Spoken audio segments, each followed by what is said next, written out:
Thanks for that welcome, Mark, and thanks for everybody that's joining us today. Um, so resilience. I've got a bit of a story to tell, and no story can be complete without a deck.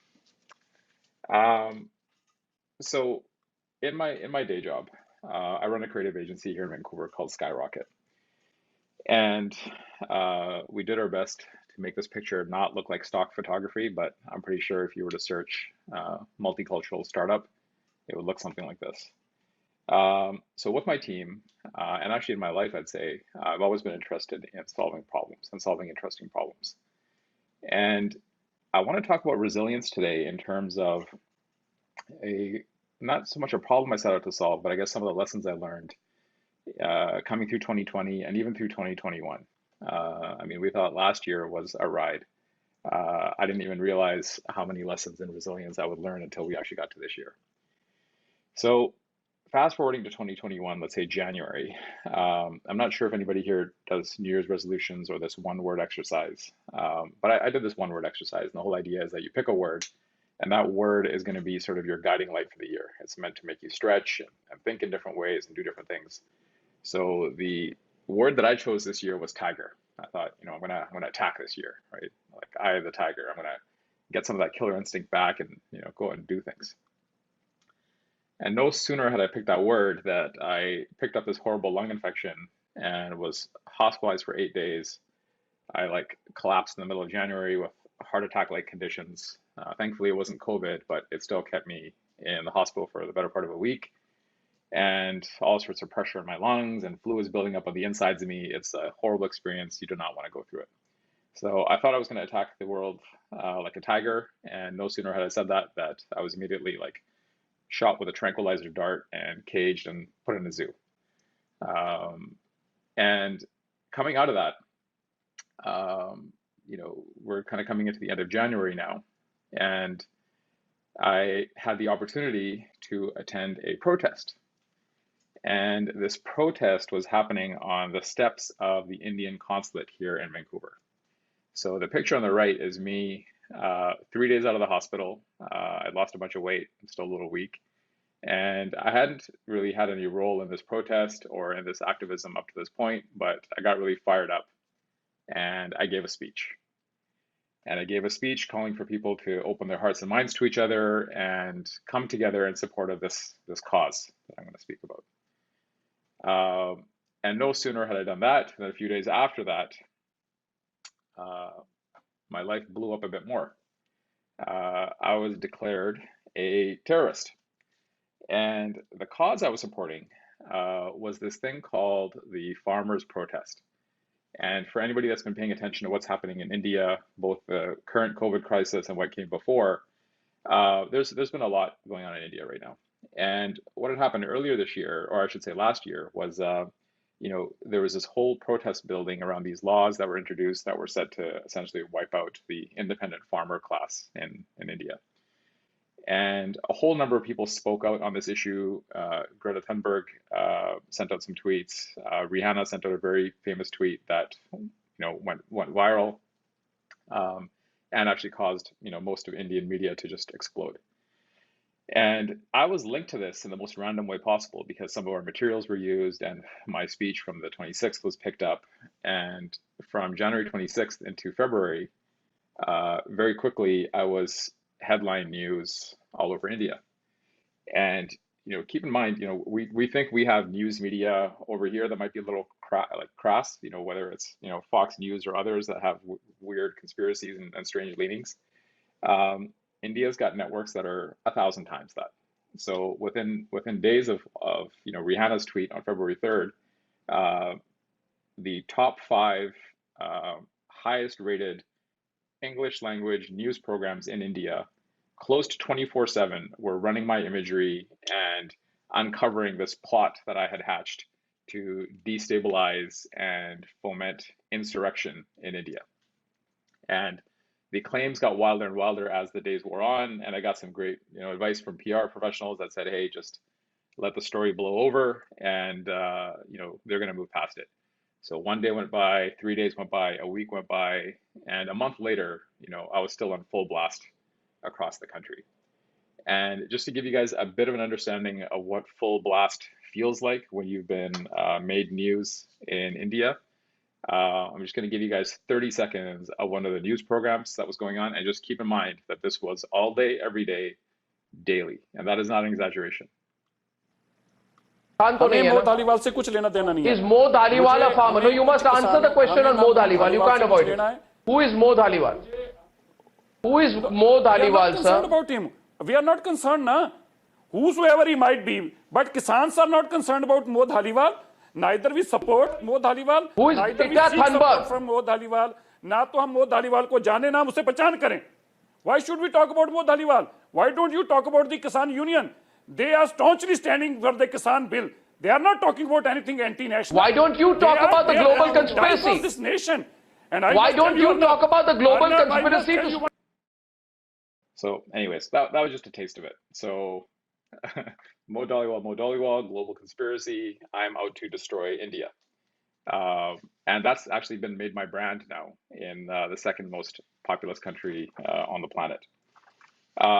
This kind of flowed over to here though, right? So what happened after that was then I got attacked in Canada. And this was actually a outcropping of what was going on in India, because you had celebrities saying things like this, like openly calling for genocide, openly calling for the attack of anybody that would critique or criticize India. And really, we had a population of people, that were, like very radical Indian nationalists attacking us in the diaspora for supporting this cause. So the cause is really what I wanted to talk about today, and kind of give you some background into my own sort of exploration of resilience. So this movement coming out of India is, it's been called the largest protest in human history. And I'll give you the short, sort of summary of it. Essentially, India enacted new laws that are set to eliminate the population you're seeing here and hand agricultural control to the hands of large corporations, which means these people's livelihood will be destroyed, they'll be pushed off their land, and essentially, subjugated in their own homeland. So this movement is taking place all over India, but it really centered in the north because in the state of Punjab, that is closer to Delhi, and in the state of Punjab, there's a high percentage of the Sikh population, right? And that's the community that I'm connected to, right? My ancestry is Punjabi, we're of the Sikh faith. And so my people, my community, my ancestral community has a real proximity to this issue, had a real proximity to the seat of power in New Delhi in India. And as this movement was taking off last November, in diaspora, we started seeing images like this. We started seeing our elders, right? Our grandfathers, our grandmothers, standing up for their rights. And we saw them being attacked and brutalized. And very quickly, this woke us up here in diaspora. So in cities from New York, LA, Toronto, Vancouver, Sydney, all over the UK, parts of Europe, these diasporic movements started in support of the farmers. And these movements swelled. I mean, we, shut down, the collective we shut down traffic in San Francisco for days on end, in New York and other places. And as this movement was building in November, December, that's sort of where I got involved, right? I got involved because I couldn't figure out how to contribute. I didn't know how to bring my creativity, my background, my work to this protest. And so one thing I noticed early on was that, it's a great movement, but the messaging wasn't great. The message of this movement has been no farmers, no food, farmers protest. And to my mind, India was about to create a situation where they were going to say, actually, screw the farmers, we'll give you all the food anyways, it's just going to come from big corporates. So I set to work with my team, and myself and our friend Anita Lal had co-founded this organization called Poetic Justice Foundation. And through that, we created a bunch of materials, right? Working with diaspora around the world. We had some Zoom calls with 80 plus people on them, featuring people from Punjabi diaspora all over the world. We came up with new headlines, new creative, new copy, and essentially packaged this all up on this website, Ask India Why. And this is essentially how I got implicated in this protest. These materials that we created got picked up by Greta Thunberg and her team, got distributed through that network. Eventually, Rihanna saw them. She sent out tweets. And that was the big sort of supposed conspiracy that I was being linked to. And through this, there was a lot of learnings for me, actually, because I thought I knew what resilience was. But even in preparing for today's talk, I started thinking about, what does resilience actually mean? Because I think quite often in a definition, we tend to think of it in terms of just kind of like, grit your teeth, duck and cover, and wait for it to be over. And if you can kind of like white knuckle it hard enough and get through, then you're resilient and you're through to the other side. So I actually started studying the topic for myself, and it kind of blew my mind. I started some readings, the American Psychology Association, and they have these things called the skills of resilience and the things that you can do to actually foster resilience within yourself. And then I look back at the protest, I look back at our own involvement in it, and it actually blew my mind how engineered this community of Punjabis, of Sikhs in India was actually for resilience. And I'm going to break that down a little bit right now. So when these laws were introduced last November and the protests first started, it was clear that the government wasn't going to budge on moving agriculture into corporate hands. So there was a movement from the neighboring states to basically march towards Delhi, to basically march towards the seat of power. And so if you can imagine, from agrarian areas, farmers basically gathering on farm vehicles, right, as transportation, and just hitting the roads and starting this mass migration into the capital in the thousands to bring their protests to the seat of power. And the government did something unprecedented where they tore up their own roads, right? Because they saw this mass of people moving towards the capital. So they went and tore up their own roads. And so one of the first skills of resilience is having a deep belief in your own ability. And I saw this in this protest because as the roads were being torn up, the farmers didn't necessarily come to them and counter that as a barricade and move away. They just got to work, and they literally brought in trolleys of soil, filled in the roads, rebuilt them, and then moved over them and just continued on to the capital, right? Massive barricades were set up. Water cannons were turned on them to stop them from getting to the capital. And as you can see here, they had tractors ramming the barricades. And it wasn't with any hateful intent. They just needed to break through to keep going on their journey, right? And so they did. And as somebody that grew up in the West, all of this was so interesting to me because I just feel like there was such a commitment of getting from point A to getting to point B, and such a belief in their own ability that when the roads were destroyed, they filled them in. When the barricades were presented, they just tore them down and kept moving. And that was, I think, driven by a real confidence and a strength of knowing that with your own hands, you can actually make it work. You can encounter these obstacles. Another aspect of resilience is this idea of being connected. And the psychology article I was reading was really interesting in the recommendations it was providing for being connected, because I think we do live pretty isolated lives out in the West. So it was like, try to make a connection, try to network with people, etc.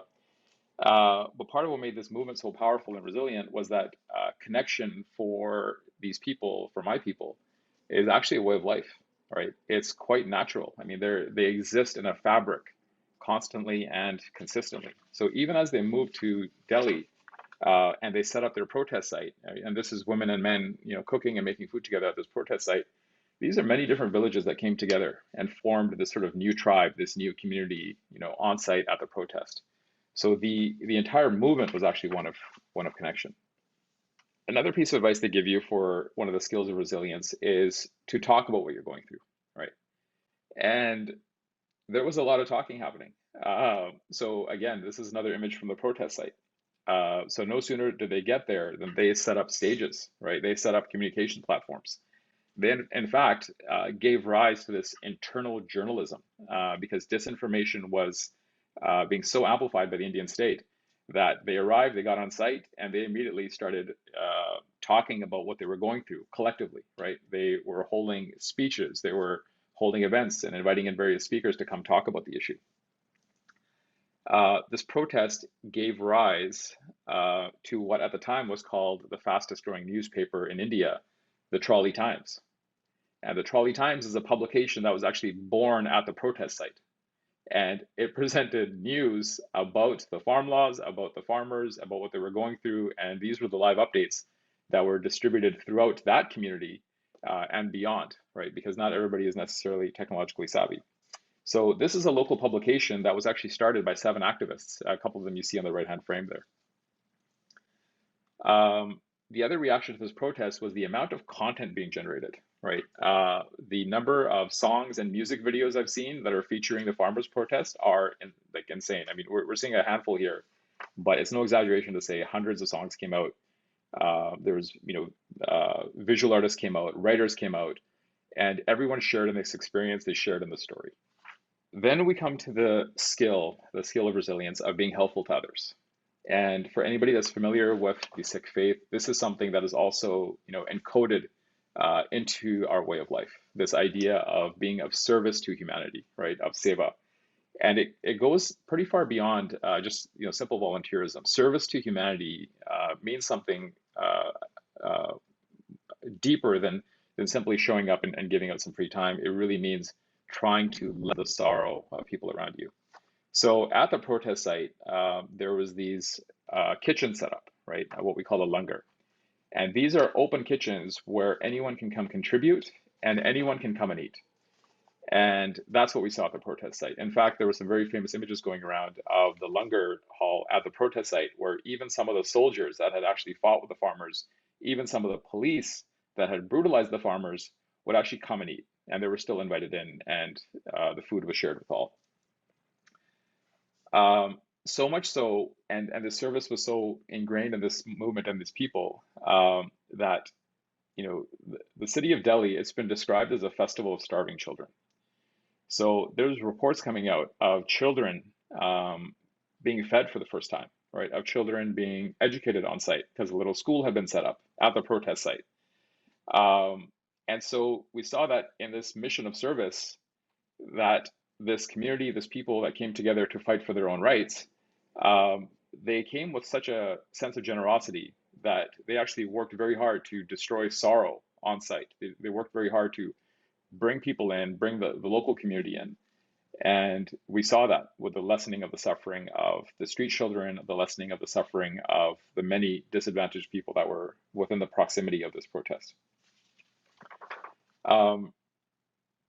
And then there's the creative skill of activating a positive emotion. And this part was quite incredible to me because the state of the protest is quite, or what's at stake is actually quite dire, right? I mean, we're talking about the elimination of livelihood. It's a pretty massive thing. But the approach to it was quite beautiful because, this protest was set up so that everybody could really dig in and be available for the long haul. So maintaining a state of positive emotion is very important. And they did that by setting up libraries, right, where revolutionary books, poetry, fiction, nonfiction, access was free and open.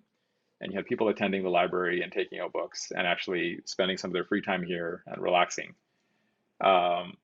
We had movie nights set up at the protest.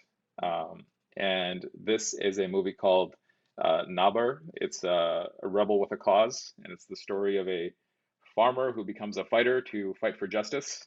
So I think that was well curated for the audience.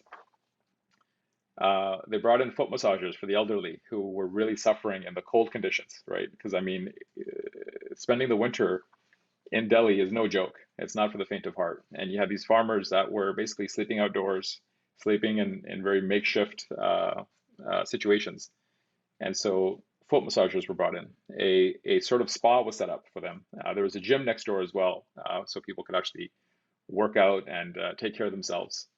And no farmers protest is complete without a pizza party, right? So massive pizza ovens were brought in, and this actually made headlines as well, right? When the government was critiquing the action, they were like, "Oh, these farmers, look at this lavish circumstances they're living under, bringing in massagers and pizza ovens for themselves."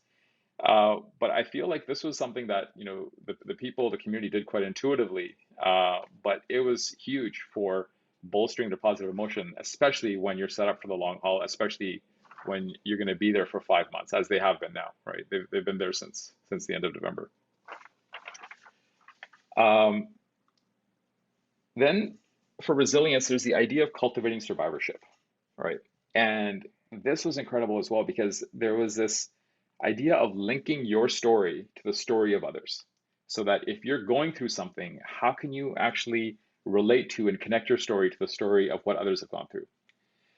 And this plays pretty heavily into Sikh history and the community because our entire history is one of standing up for justice and then being massacred for it, and then rebuilding as a community, standing up for justice again, and then once again being massacred for it.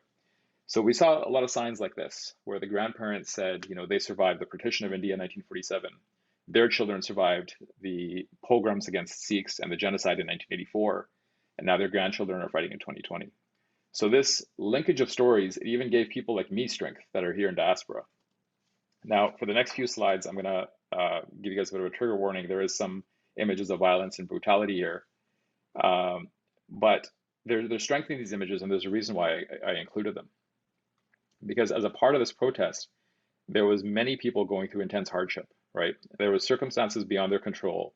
They weren't helpless, but any action they took was met with fierce violence from the state. And when we saw images like this is Jaksir Singh, who was brutalized by the police, right? His picture went viral.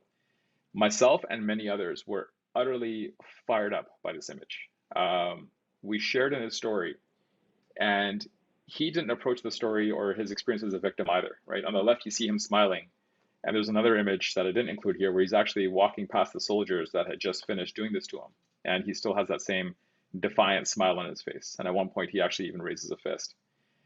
And this resilience comes from tying his story to the story of our history, right? Us in the diaspora, even we understood this image when we looked at it because we know why he's smiling, because this is our history. We know he's connecting himself to the story of every time we stood for justice and have been brutalized for it. So this isn't the image of a victim. This is the image of a warrior that's tied to our history. And then the last skill of resilience is to cultivate a deep belief system so that you can actually find meaning in what you're doing and in your work. And farmer after farmer that was on those protest lines that was being interviewed or in any of their statements, they very much were clear that their future and the future of their children, their children's children, was starting to lose focus, that it was starting to become obscured. And they were there for the generations to come. And they connected to that deep meaning. And there were stories of men leaving the villages and placing garlands in the hands of their family. And in tradition in the subcontinent, as a point of honor, sometimes a garland will be placed around your neck. But garlands are also used during funeral services, right? And the men would leave behind these garlands and they would say, either I'm going to come back successful and you can place this around my neck, or we will have failed and we'll be dead. And those are the two things. But either way, this is a garland you can use to honor me. And this deep meaning for the Sikh population especially also comes from a worldview and a spirituality that is sort of tied up in the political, but is actually quite universal. A very bad translation of one of the key tenets out of the Sikh faith is the idea of God is great. And this God isn't the singular sort of personified image of God that we might have in Western traditions. This is the idea of oneness, the idea that all beings, all creatures are part of a single vibration, a single force that actually emanates through the entire universe. And that we are no separate from our enemy than we are from each other. And because we're all in this spirit of oneness, and we're tied to that oneness, that in fact, we live in this constant paradox of understanding that the world is an illusion that's going to go away soon, yet we also fight for our sovereignty and our rights here. We understand that we as people are nothing, we're very much dust, but we also understand that we are inherently divine because we're part of this universal energy.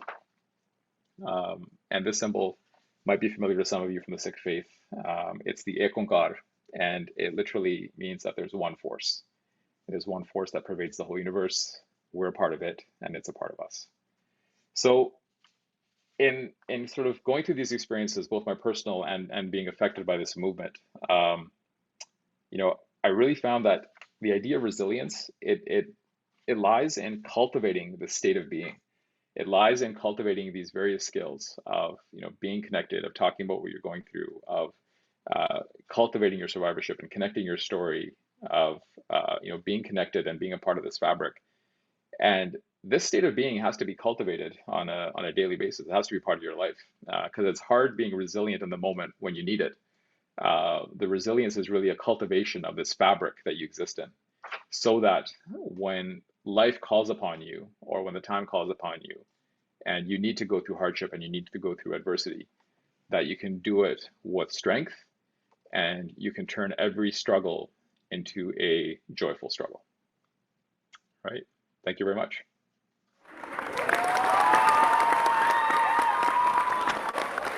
Thank you, Mo. So right off the bat, I see Shiraz has, so I'm going to ask him to unmute and join us. Hi, Shiraz. Hi, thank you very much. You are really a justice-friendly person. I really support your activities. My question is, why do you think Bollywood people like Hollywood, Robert De Niro, is there anybody who is like that, who is supporting openly the struggles of the farmers?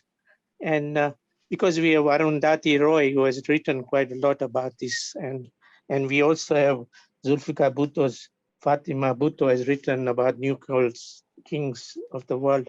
So I wonder, is Bollywood frozen because it's one of the creative part of India? Thank you. Yeah, I guess without going into the details of the politics of the subcontinent, India is a tough place to live, and they're headed headlong into fascism.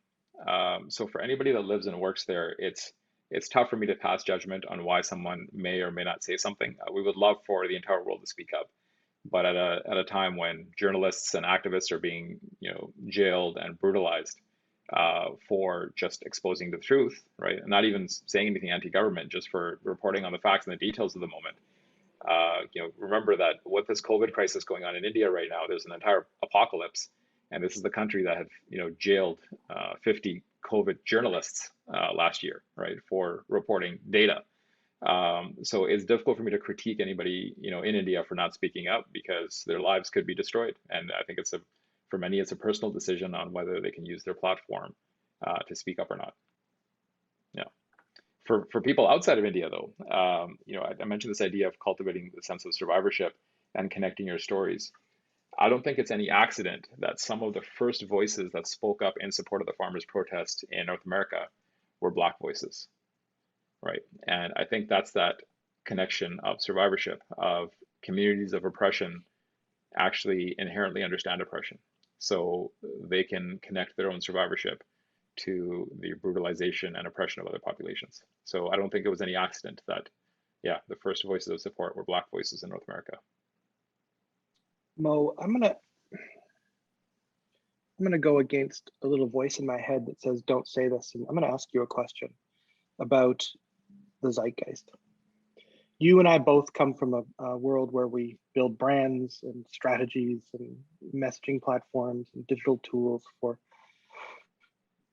all kinds of companies. The point of that is that, Basecamp, formerly known as 37 Signals, their product, is one of a number of North American companies that have taken a stance against the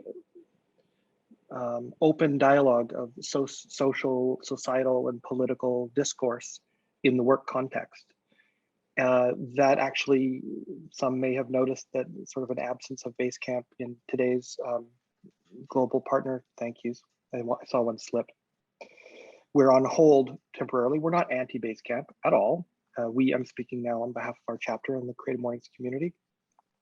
But that to me seems relevant, seems germane to what you're talking about. In terms of where we're at, there is a polarization and a what I would say is a dangerous kind of cleaving between two paths, right? Like, how far does this go? And I can totally understand the stance that the leaders at Basecamp are struggling with, I can see why that they needed to make some change. I disagree with the way they handled it entirely, and also the fact that these issues are very real. And so I guess my question, I feel like I'm proselytizing, and I apologize. My question for you is, you have taken a stance. You have taken a political stance. You have been strongly on the side of a particular, your arts and culture work, your social justice and equity work. You've been very much a strong voice in this realm. Has that been a benefit, a hindrance, neutral? Has that opened doors? Has it slammed doors? Your story is a bit terrifying, right? People, I imagine if I were going to hire a digital brand agency, would I hire Skyrocket now, or would I be nervous? Would I want to speak up myself, or would I be nervous? Do you have thoughts on sort of, that's a quandary. I'm sorry, I've handed you a bomb, I realize, but. Yeah.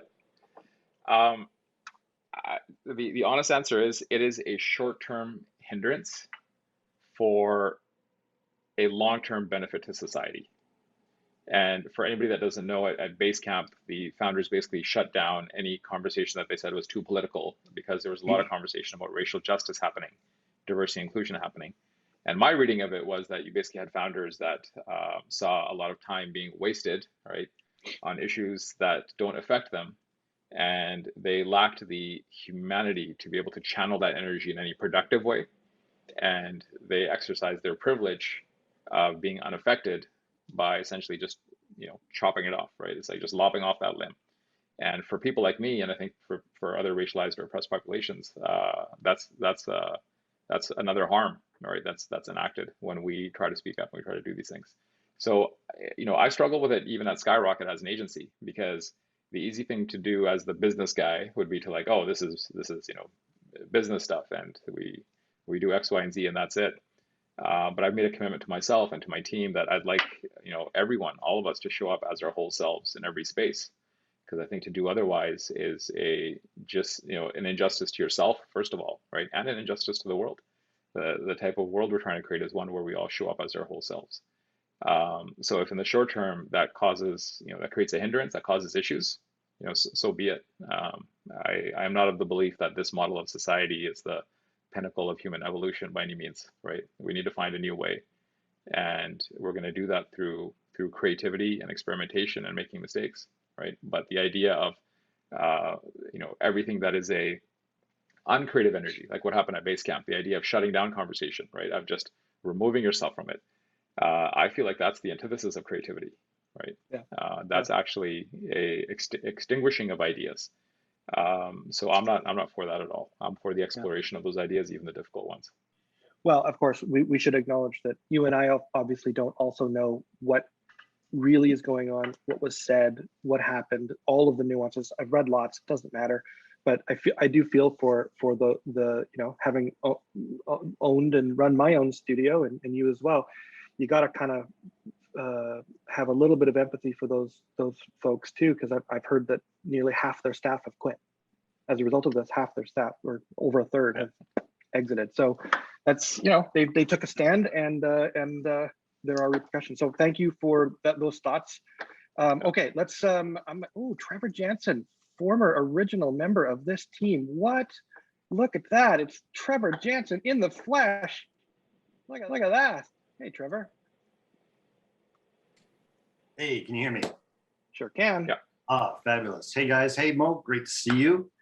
I've been following your story with strange fascination, and also just listening to other Indian voices. And the kind of the attacks on you and the concerns that I've been hearing from others in the Indian community and people with family over there, and just kind of hearing about other authoritarian regimes and the long arms of these regimes, and what's that doing to the resilience of people who want to support this but are afraid that they'll never be able to visit their family again, or be attacked, here in Canada, or harassed here.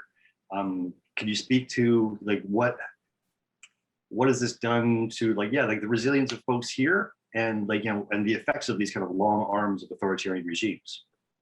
Mm-hmm. Yeah, so I mean, one of the key skills of resilience is this idea of connection, right? And the Indian state is coming after that, right? So the idea of being affected by India in diaspora, and there's been lots of news coverage around this. I mean, this is a real fear and a concern. I have been effectively exiled from my ancestral homeland.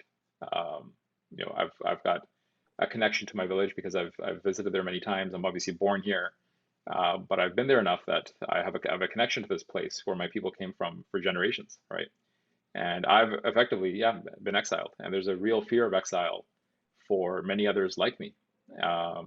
But the other side of that is that for anybody that chooses and wants to take the risk, there's a other sort of connection that happens as well. Because no sooner did India declare me a terrorist, and again, this is all just in the court of public opinion, right? This is in media, and the Delhi police, the police forces in India, they operate on media narratives. So once the media has drummed up a story, they will act on it and arrest and charge and brutalize and all the rest of it. So once it was clear that I've been effectively exiled from this country, this other network showed up, and that network was of all the other people that have been exiled from India, right? So the messages of solidarity that I received worldwide, the number of people reaching out and welcoming me into this other community was incredible, right? And I found some resilience in that, of knowing that from Australia to Denmark to you name it, I've got friends, right, in all of these places and these expressions of love and solidarity. So yes, for anybody speaking up against any powerful state like that, there are going to be consequences. But you just have to find, your other community, and I think I found mine. Okay, Colin McRae doesn't put his hand up, so I assume he doesn't want to be spotlit. Colin, by the way, is my my coach, my results coach, which is something I recommend everybody explore. Colin asks, Mo, I'm curious to know what's been the most important thing that prepared you to have the courage to take on this mission and maintain your resilience. That's implying that I was prepared. All right. Yeah. Well, that is an answer in itself, right? Well, so last December when I started this, I had an honest conversation with my mom, right? I said, look, me and my friend Anita started this group called Poetic Justice Foundation. We're doing a lot of advocacy and social justice work in Canada because that's our mission. But we're about to do some stuff with this farmers protest thing, and my mom was straight up, because we all know, right? There's a kind of hidden oppression that always exists. My mom straight up said to me, like, that's probably going to cause a problem to our visas. We're probably not going to be able to go back. And I was like, yeah, that's a risk, right? So I think some of it was doing a little bit of just disaster planning up front, so that when the time came to kind of grit and bear it and white knuckle it, that we know what's coming. So I think it was just a little bit of disaster planning. Nowhere in my wildest imagination did I think it would get to the extent that it got to, but it was just a little bit of thinking ahead. And there's this exercise I do sometimes. It's called having a picnic at your own gravesite. And the idea of having a picnic at your own gravesite is actually going to, what is quote unquote the worst case scenario, and just sitting there for a bit and looking around and seeing how it feels and seeing what's going on, and painting a vivid picture of what that's going to look like for yourself, right?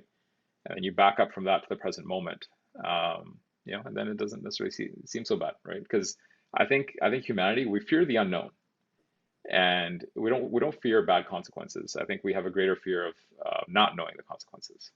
So if we can know the consequences well and sit with it, I think that takes most of the power away from that uncertainty. Would the Sikh or traditional version of that be to have a picnic at your own funeral pyre? Well, yeah, right? Yeah, why not? That would be a visual. Let's bring Sally forward. Sally, I'm going to ask you to unmute and join us. Thanks. Thank you very much, Mo, and the Creative Mornings community. This has been very powerful information. I'm very passionate about the issue of food security and also food democracy. And I'm wondering, now that we have heard so much about this issue, what can we do? Who do we talk to? How do we express our support? Do we write letters to the Canadian government? Please give me some guidance on what I can do to assist in this. Absolutely. So, one of the points of resilience we've been talking about today is this idea of like talking about what we're going through and sharing our stories. And India has really strong relationships with Facebook, and it's able to effectively bully Twitter. And between those two scenarios, they've been able to delete massive swaths of content, both from Instagram stories and Facebook. Like literally hundreds of thousands of pieces of content have disappeared in the last few weeks. So one thing I would ask is, check out the Farmers Protest hashtag and help amplify the message. And then next to that, I think the other part of the battle is really, reaching out to your local, elected officials, because everything that these farmers in India are going through, Canada as a country, we might send a beautiful human rights message out saying, oh, people should be able to protest peacefully. But our policy is actually part of the reason why India is enacting those laws, right? Canada is very much in support of there being more corporatization of agriculture over there, because that provides economic benefit to our big agro companies here and to Canadian agricultural industry, right, and our trade relations. So we might be kind of signaling virtue over here and saying, oh, let them protest peacefully. But on the other hand, with the WTO, we're very much pressuring countries like India to further corporatize their agriculture. Yeah, so I think reaching out to your elected official for sure. Awesome. And quickly, one final question from Ginwa. Go ahead. Hi, I'll try to be brief. I've been trying to formulate my question, and it's like a bunch of 5 different ideas together. So maybe just speak to whatever resonates. So when you were speaking, I identified so much, although I'm from Lebanon and my background is, I was raised as a Shiite Muslim, and I don't know a lot about the Sikh culture, but the Shiite culture is a culture of resistance and defiance against injustice. And there's definitely the idea of sacrifice, self-sacrifice. And that's what makes people be able to resist and to be resilient. But unfortunately, there's also, I realized that a common thread between a lot of cultures of oppression, as you call them, is that they have to perpetuate this story of either the genocide or the first trauma, basically. The ideologies will feed on the story. And I'm at a point in my life where I am obviously far from my origins, but still the ideology is so ingrained, not the religion per se. And I'm just wondering about maybe the next generation that don't want to feel all this baggage. And like, do I tell my daughter about that, for example, the war and the genocide from my ancestry, that I definitely, I'm against, but I don't believe in the religion. And then when all we came to do here is to thrive and not be resilient and not have to be resilient anymore. Like, for example, in Lebanon lately, there was a big explosion and people were saying, we don't want you to see us as resilient anymore. We're done. We suffered so much. We just want to resist something happen to us. And for me, in the concept of like more on the level of the body and what I do and what I teach and the nervous system, it's like, no, there's something that comes after resilience. We need to thrive and not be in this. So the body in resilience is the body armored. So literally we're sacrificing our present well-being and taking a stance and fighting. So I was wondering if you had anything to say about this view. Yeah, I do actually. And I, first of all, I just wanted to, share with you that the sense of, we've had enough, that comes up in my community as well, right? Like as a community that's been so persecuted in India, and just so everybody understands, I mean, depending on where you're from, you might look at turbans in a place like, let's say, Vancouver and assume that all Indians look like this. But the Sikh population is the tiniest of minorities in India, right? The rest of India is nothing like the Punjabis or the Sikhs. And so this is a population that's been brutalized, and we're sick of being brutalized, right, to an extent. So I don't think we necessarily need to tie the idea of resilience to tragedy always. I think resilience as a as a way of being, as a trait, if we break it down to the other components I was talking about, of the idea of having a belief in your own ability, of maintaining a connectedness to your own sort of tribe, of being able to openly talk about your experiences, of being in service to humanity, helpful to others, of cultivating your positive emotions, of seeking meaning in your life, right? And then lastly, of connecting your story to others that have gone through hardship. I think that resilience can be brought to, that tool can be cultivated for many purposes, right? And perhaps for your children and other children that come from these communities of oppression, they can use that resilience actually to find joyful struggles, right? Because I'm very much of the belief that humanity as this animal that we are, that's evolved for millions of years to be here, there is a part of us that needs struggle, right? And if we can find our joyful struggles rather than them always being rooted in tragedy, I think resilience as a tool, as a skill, as a way of being, I think it can benefit us greatly. Much. Everybody, Mo Dhaliwal, thank you very much, Mo.